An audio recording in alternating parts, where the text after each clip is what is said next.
Take one.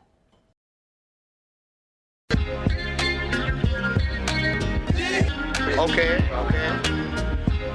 There comes a Hi, time. welcome to today's episode of Shake and Bake. My name is Eunice. I would like to introduce you to Plain Old Bill and Last Word, the guys at Get Cryphy. First Friday of every month, the Record Room at First Avenue.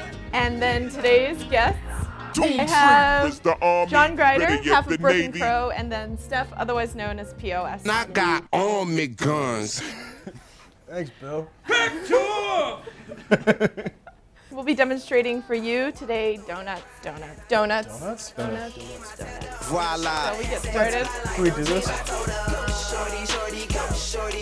do this. First, you want to heat up the milk in a small, heavy saucepan to 105, 115 degrees, cool to the touch. How much milk are you putting in there? Just over a cup. Yeah, so 1 1/8 of a cup of milk. And it doesn't take long to heat it to the temperature that you'll be using for the yeast. How much yeast do we use? We're using a package of yeast. A package of yeast always amounts to 2 1/4 teaspoons of yeast.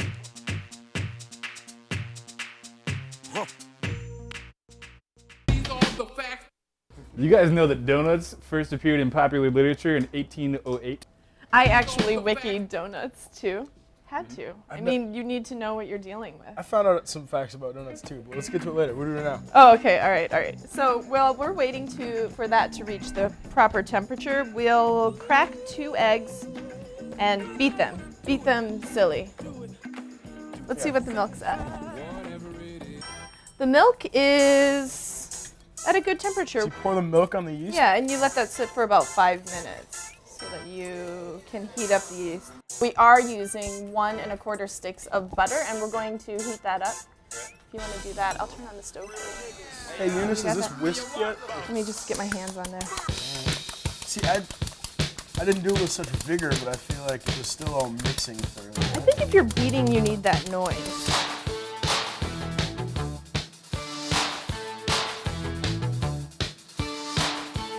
What do I do with all these beat up eggs?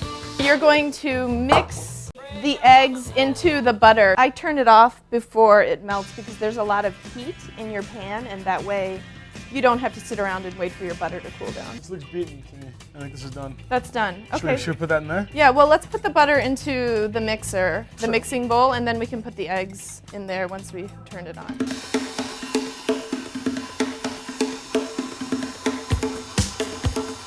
So this should be a little bit foamy, and then we'll add this. And that is milk and yeast, Oh, right? yes, milky yeast. A little bit of that.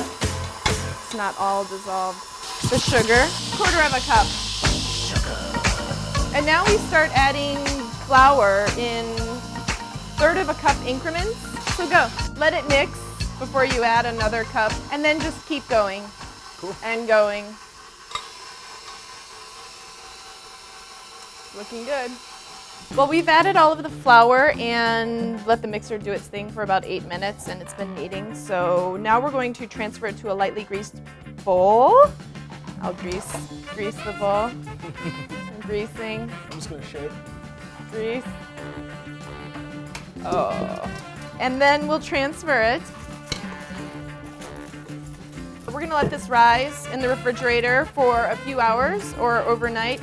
Give it a gentle turn so that you can oil the top of the dough with, I use butter to grease the bowl. You can use whatever you use to grease things. I'm gonna reuse this tin foil, reduce, reuse, recycle.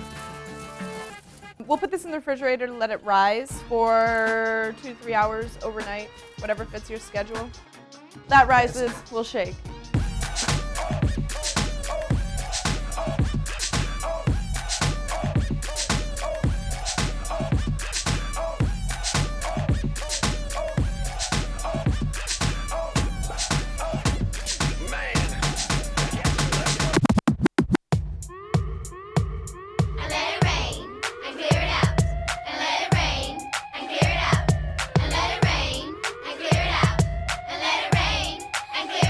Now that you've had the dough in the refrigerator to rise for a couple of hours or overnight, we'll take it out and then cut the donuts. Remember your biscuit cutters?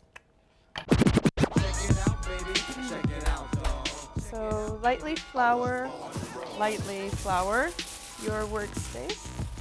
Cold dough is easier to work with, so if you think you'll take a little bit of time, put a little bit of the dough in the refrigerator so that it will stay cold, especially when it's hot like this. Roll the dough out to 1/4 of an inch to 1/8 of an inch.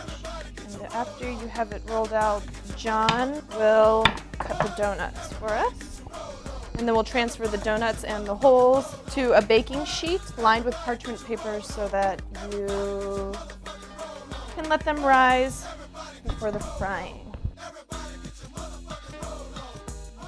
While the donuts are finishing up the second rise, you should put the candy thermometer in your oil and heat it up to 375. 375. And then just start frying your donuts. And this is how you do it. Pay close attention. Watch out now. When you see that they're turning brown, nice, like, I don't know. Golden brown.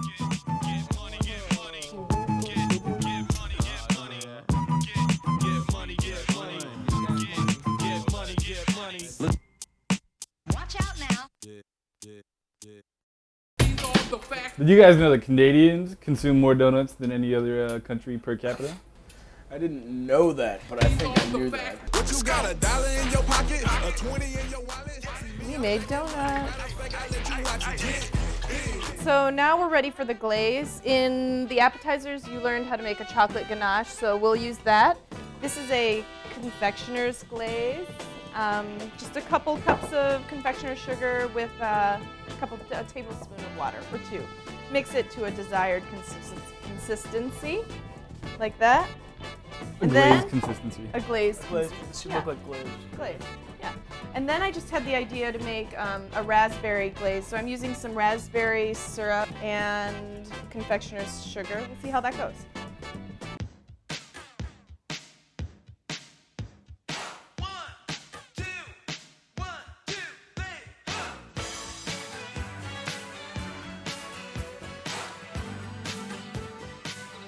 If you're going to double glaze it, what you need to do is put it in your mouth immediately.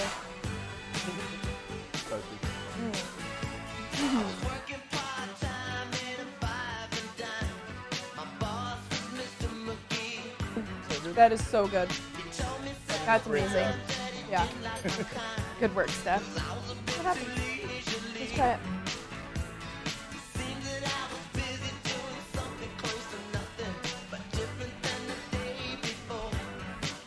Shake and Bake is created with local support by EMI, and I'd like to thank today's guests, John and Steph, for showing up, and plain old Dill and last word. Thanks for watching. Shake and Bake. Oh, that one looks so good. Have a donut. Get in there.